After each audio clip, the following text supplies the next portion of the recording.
Salut à tous et bienvenue en ce jour sur le Web Radio Intercontinental de ce vendredi 4 juin 2025 sur le Web Radio sur Patrick Info News. Vous êtes connecté à travers vos plateformes mobiles partout à travers l'Afrique, l'Europe et l'Asie et l'Amérique.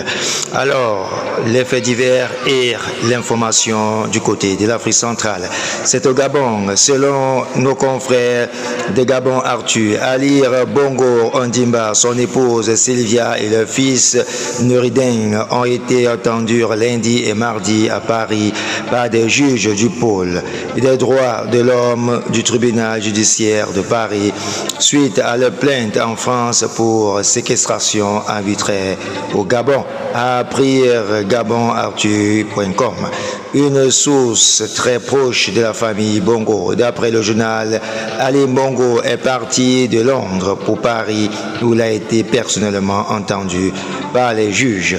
Le contenu de l'audience n'a pas été révélé. L'ancien président gabonais a été entendu dans cette procédure par rapport à son statut d'époux d'une Française et de père d'un Français.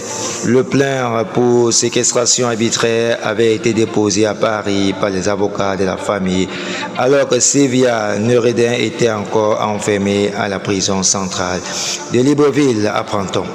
Allez lire dans le détail sur Patrick Info News. L'actualité qui bat son plein conflit, toujours du côté de l'Ukraine.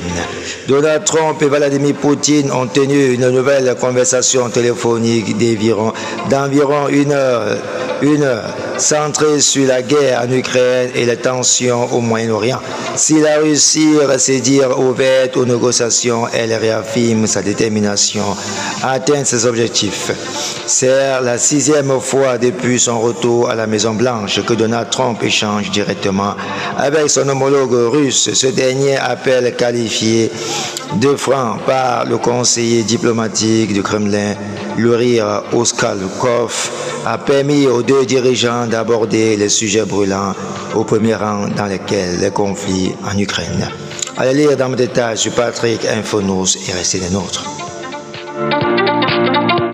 L'actualité qui bat son plein du côté du continent africain, c'est au Burundi, à Kazarara, une localité proche de Bujumbura. 6 personnes accusées de sorcellerie ont tué dans une attaque d'une rare violence lundi 30 juin.